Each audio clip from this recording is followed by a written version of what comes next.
Hi, my name is Phil Metzger, and in 1992 I moved to Moscow, Russia. From there I lived in the beautiful Central European country of Hungary, where my family and I spent the next 20 years living, learning, and sharing about Jesus. Different foods, culture, and language, but underneath it all, we discovered the most amazing people. We learned that to share the gospel effectively, we had to adjust. We had to cross cultures. Now we're back in the U.S., and we're discovering that this country is a melting pot of culture. This show is committed to helping Christians connect to those who think, believe, and live differently than them. This is Crossing Cultures. All right, well, thanks for joining me on this episode of Crossing Cultures podcast, where we are trying to help Christians especially learn how to connect and communicate to people who may live, believe, or think differently than they do. And I'm really excited about this episode, these next couple episodes, I should say, because we are with a special guest, Michelle Sullivan. But I want to let my really special guest, my amazing wife, Joy, introduce Michelle. And I know this episode, these next couple episodes are really a passion of yours. So why don't you introduce Michelle and you can get us going on this. Okay, well, thank you. This is my first time on a podcast, so I'm new to this. And I'm excited to invite or to introduce Michelle, who's not new to the podcast world. And I really am excited for her to share about her podcast that she started after inspiration of her son. And I don't want to say anything incorrectly, but a long story short, Michelle and I went to high school together. And so it's just such a crazy worlds colliding, and I have so many special friends who have children or people in their life with special needs or who learn differently. And it is something that I'm passionate about. I want to continue to be learning.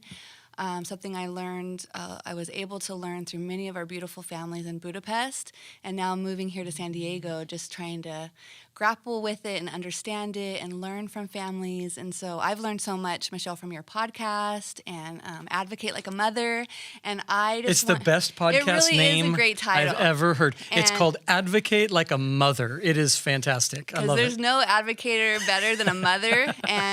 But I would love, Michelle, if you would, because I don't want to take away from I want just tell us your journey, even as you got married and you had your girls and then you had Eli, and just how this whole podcast even birthed, and we just want to get to know you and hear your story. So this is Michelle.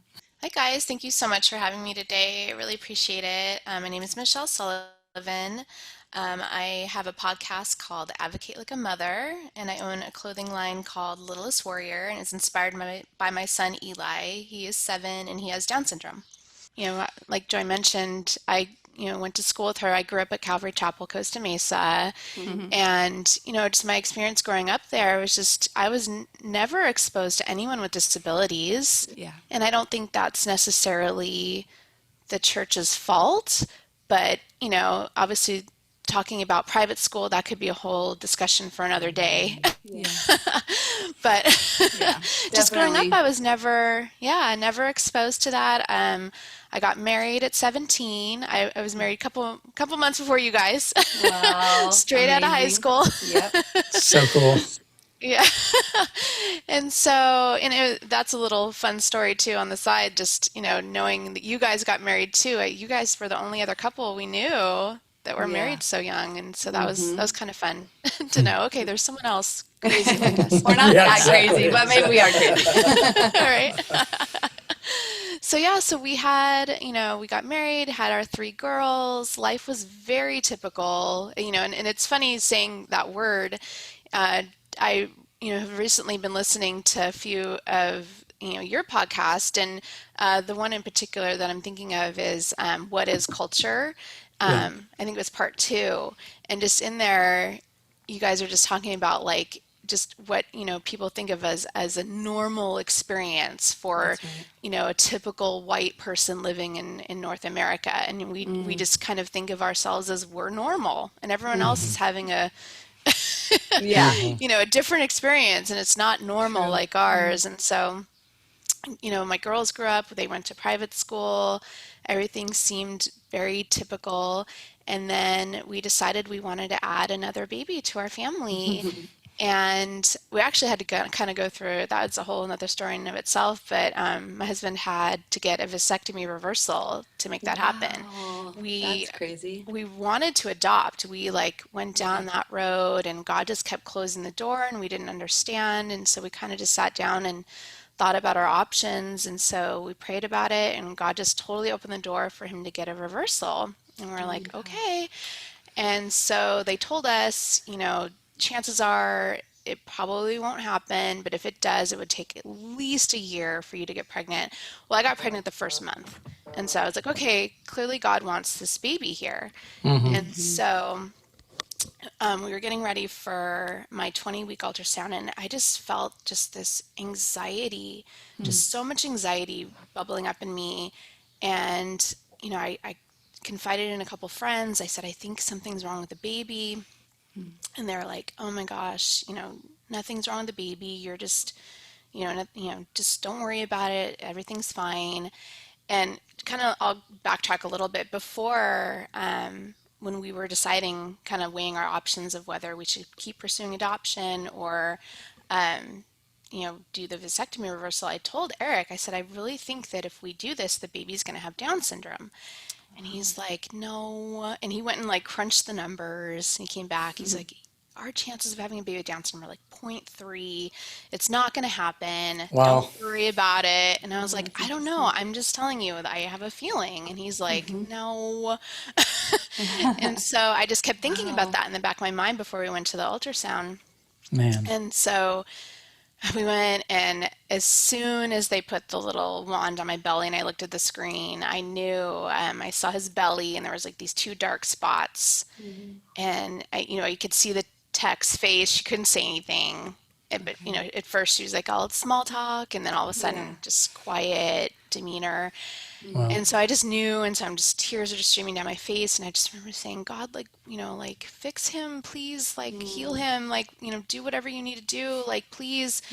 And so the next day we found out that our doctor called and he said, you need to come in for like a more thorough ultrasound, but we found several markers. We found a heart defect, fluid on the brain, and then the two dark spots that I saw, they're called double bubble. It's for duodenal atresia, which means his intestines were blocked.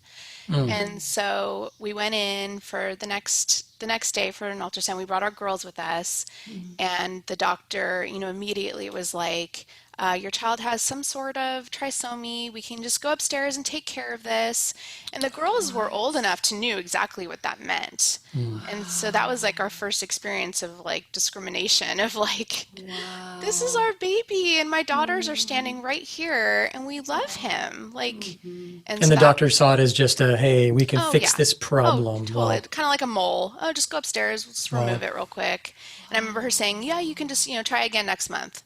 And it's just like, Wow. oh, this is my Jeez. baby. Hmm. I just Mm-hmm. remember just walking out of the room, just like I just felt like I was in a dark tunnel, and I was just like Mm-hmm. closing in, just like how like I can't even believe that people are treating my child Hmm. like this. And so Yeah. that kind of started us on our journey of just like, okay, God, like, what does this mean? Like, and I remember God very clearly saying, like, I do not make mistakes. I don't make Mm-hmm. mistakes. And so I just, okay, I trust you. And Mm-hmm. so he was, so another thing I should probably bring up is the doctor said, very puts instilled a lot of fear in us. Said that, okay, well, if you choose this, chances are your baby's going to be stillborn, or his heart defect is just so severe that chances are he just won't live. He'll die before he even gets his heart surgery. And so my girls had that in the back of their mind. We and for whatever reason, I did take that to heart and I believed that. I Mm-hmm. should have just trusted God, but I'm listening to Yeah. this doctor tell me these Sure. things. And so, you know, so it was a scary pregnancy. I feel like I really couldn't enjoy it because it was just so fear filled, lots of doctor's appointments, lots of, we had to start seeing the pediatric cardiologist before he was even born, and just so much fear. So, but anyway, he was born. He weighed 4 pounds, 3 ounces, tiny little guy. He was full The term. little dude. Yeah, he's Wow. tiny, tiny little guy. I got to kiss him before they Mm-hmm. took him off to the NICU. He ended up having his open heart surgery when he was 6 months old. He started to go into heart failure, and so that was scary. He had a G tube, and so we just kept dumping food in there, believing in faith that he was going to get. They wanted him to weigh 8 pounds for him to be able to have the surgery. And he literally weighed 8 pounds that week. Like God was like, here you go. He's like getting ready for like a meet or wrestling. Yeah, and you're like exactly. feeding Yeah, him. that's what it felt like. That's totally what it felt like. And so I feel like once he survived his heart surgery, I feel like I liken it to like I felt like I was holding my breath for those 6 months. Like I was just like, okay, God, like I trust you, but I'm so scared. Yeah. But it was just like I was like I could finally breathe. Like okay, like he's gonna live. Wow. And so so then we kind of after he survived that, then I was like, okay, we've got work to do. We've got to show the world his worth. And so I started a clothing company that just kind of like has messages on the shirts that Love basically it. say, I'm not suffering. Yeah. Don't feel bad for me. Yeah, Yeah, don't I feel love sorry for that. us. Yeah, that was Yes. another thing So I should good. probably mention is when I was pregnant, I won't say who, but there was a certain family member that is a believer Sure. that took me to life rallies and gave me picket signs to hold and Wow. basically Okay. told me, well, you're going to terminate the pregnancy, right? The baby's only going to suffer. And so just that idea of just like, here's this person who is a believer that loves the Lord, but just believes this cultural lie Cultural that lie, yep. just because he's a little different, he's going to suffer. And so I just really wanted to get that message across that no, he is not suffering. And that's so powerful because, one of the things we try to talk about a lot on this is like when you see something as an issue, it's easy to like separate yourself. Yeah. So it's almost like that person saw this as an issue. They weren't seeing this beautiful little boy. They were Right. seeing an issue. And boy, you're humanizing and normalizing people rather than an issue. And it's making such a difference. What's the name of the clothing line? I want to make sure we Yes, pop I'm that gonna up plug because that. it's super cool. Yeah, it's called Littlest Warrior. Littlest Warrior. I love it. And what a warrior he is. Yes, absolutely. So then he has the surgery.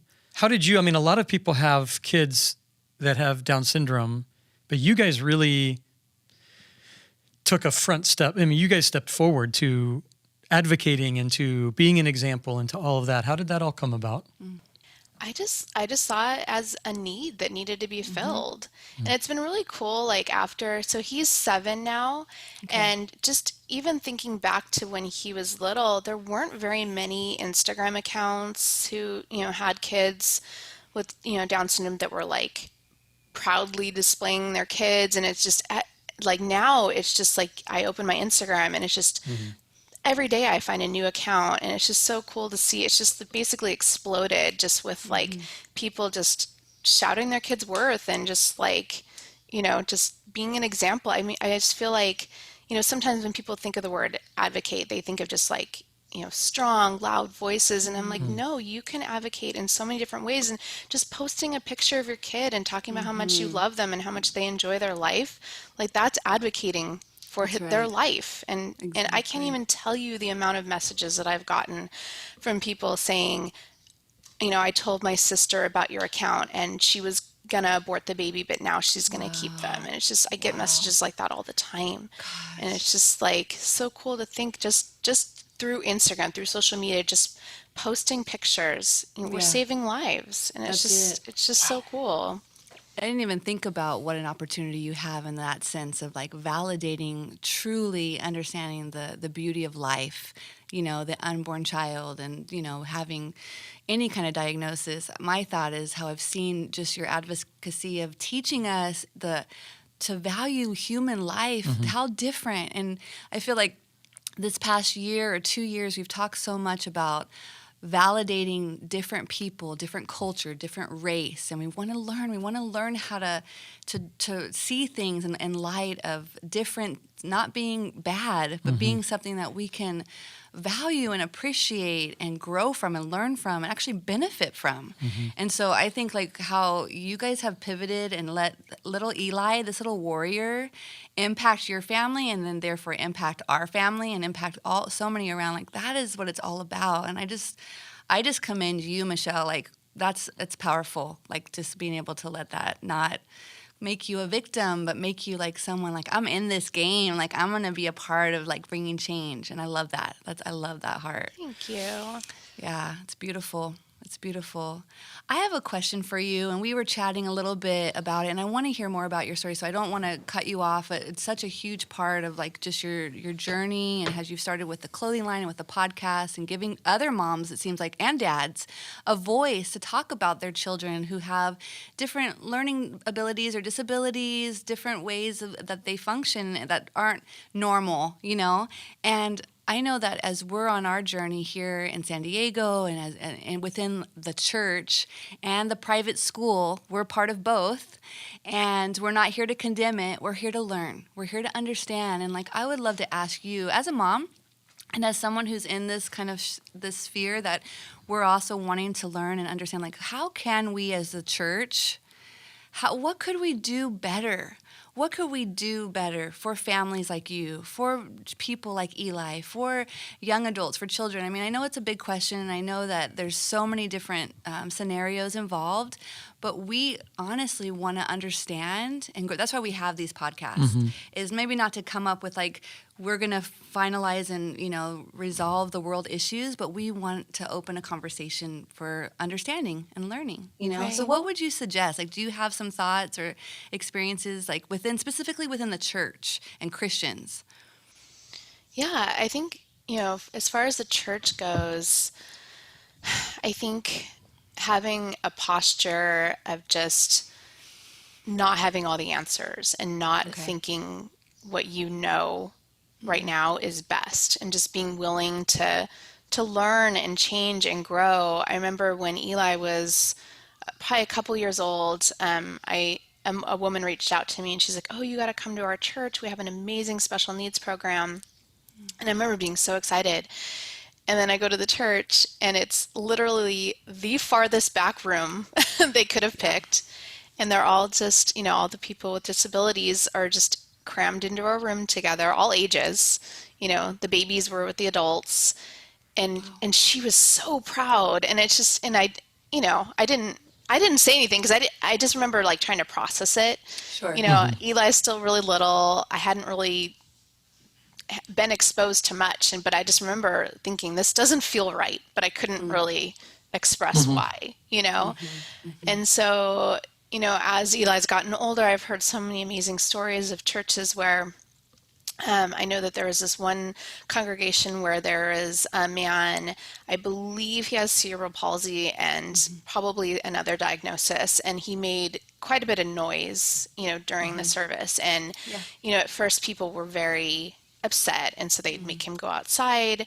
And finally, the pastor just took a stance and said, he is a member of our body. Right. And he's going to be here and he's going to worship with us. And if you have a problem with that, I'm sorry, but you can leave. He's going to stay. And I just remember that being so powerful and just being like, wow, that's what this is about. Like, we are all members of one body.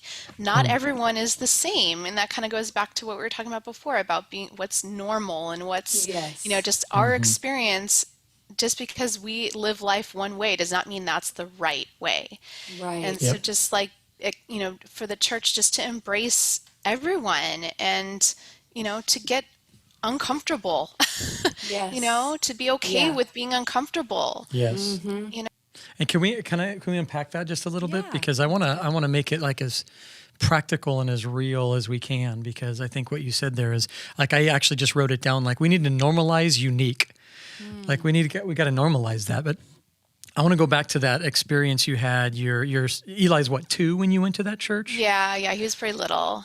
So odds are the 2-year-olds weren't in with 15-year-olds in the other groups.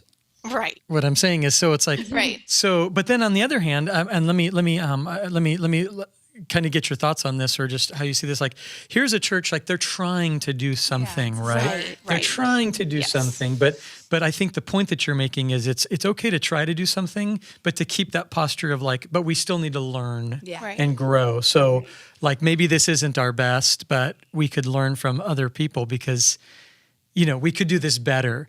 Right. And let me ask you then, how would you, because I think, here I'm a pastor of a church, and most of the people I know kind of take that same mentality of like, we love people who are unique coming, and we want that. Like, I bring on the people that need to, that communicate differently and that might express themselves in ways that maybe they didn't want to, but their body just does. But then how do we get to, helping the families too? Like, it's like, oh, let's have a room, let's do something. But I think there seems to be this whole area of ministry. And I know this has been Joy's heart for so long of like, how do we minister to families that are, my guess is like desperate for opportunities, desperate for like, they would love it if there was a great place they could go to. Right. Yeah. And kind of just going back to like, the idea, they are trying, and I don't want to discount that. And I think a lot of times people get caught up on like semantics and other things. And I always try to take the posture of grace and just knowing that the heart behind what they're trying to do is it's there, and they really do care. And so I want to be able to say that. But as far as, churches go to helping families, I think one thing that I think would just be so amazing that families would really love is just having like an individual reach out and like kind of do like, I know that there's like programs like kind of like buddy programs where, a teenager will reach out and, kind of take out the individual with the disability and like take them to the movies or take them to get coffee or something, and just more on an individual level. I think that's kind of like where real, servanthood can take place. That's so good. Oh, I love that. And the benefit that is to that person who partners with the person with disability. Oh my gosh, yeah. Because I think that's where this is what resonates with me so much, that God has just pierced my heart so much, and I think a lot of what we've talked about with discrimination, and we've talked about with racial discrimination, and also people with disability, I think so often as Christians, and again, not as a put down, I'm not trying to put anyone down, I say it in my own heart, that I'm fine to pity them. I'm fine to feel sorry for the disenfranchised. I'm fine to feel sorry for the minority or for someone who's different from me, but to value them and actually respect them, and actually not only see them as like, oh, I would love to take them out to coffee, or I would love to like sit next to them in church and give their parents a break or whatever, and like partner with a heart of, I actually have so much I can learn from this person. Right. And that these people are actually a part of the body, and by not only validating, but I think giving space for them, I think as believers, and so often as a church, and we can only speak for our experiences here, but there is a place that we can do better. There is a place that we've tried, but we can do better. We can keep trying. I don't want to scapegoat and say, well, we've tried. I want to keep trying because that's not fair. What about these families who have to do it every single day? And I do believe personally, and just my personal conviction is I'm growing in my own relationship with the Lord and the gospel. There's a great book called Disability and the Gospel, and I really wish I brought it with me because I don't have the author's name off the top of my head. People can Google it. Okay, Disability and the Gospel. It's a great book, and it really talks about the aspect of what we're kind of touching right now is actually by excluding people that are different than us in any way, shape, or form, we actually miss out so much. The entirety of the body is missing like a major part, and we think we're, like, I love the word that you were saying, we don't want to be uncomfortable, and it's actually very ironic because by keeping those uncomfortable parts, if I can use that, and I don't mean that in a disrespect because it's actually so ironic, it's like by pushing those uncomfortable parts out because they speak out or because we don't really know how to handle, their behavior, we're not really sure because of our own insecurities, we actually miss out they know how to worship. So many of my friends, so many of the people that I know and love who have disability, they know how to worship. There's a freedom that they know of the Lord that I need to learn. Yeah. I personally need to learn from them. It's not that I need to teach them. I actually need to learn from them, and I think there is that posture, yes, of humility, and even to take it the next step of like, we have so much more that we can learn from them if we not only validate, but actually give space for. And that goes in so many different platforms of people that are different from us. Because I think, obviously, it's an obvious statement, and I'm not the first person to say it, and I'm actually still learning it, is if I continue to surround myself with just people who look like me, talk like me, act like me, I live a very small life. Yeah. I live a very small world. The more people that I am learning from and experiencing them that are different from me, that look different from me, that have different backgrounds from me, that process different, my world becomes so much fuller. And my concept of the gospel and of who God is so much richer. Hey, I don't want to break up our conversation, but I think we need to put a quick pause on this and continue this in the next episode. So, Michelle, thank you so much, and I can't wait for people to get to hear the rest of this. And so thanks for being with us on this episode of Crossing Cultures, and looking forward to you being a part of this next conversation. Thank you for listening to Crossing Cultures.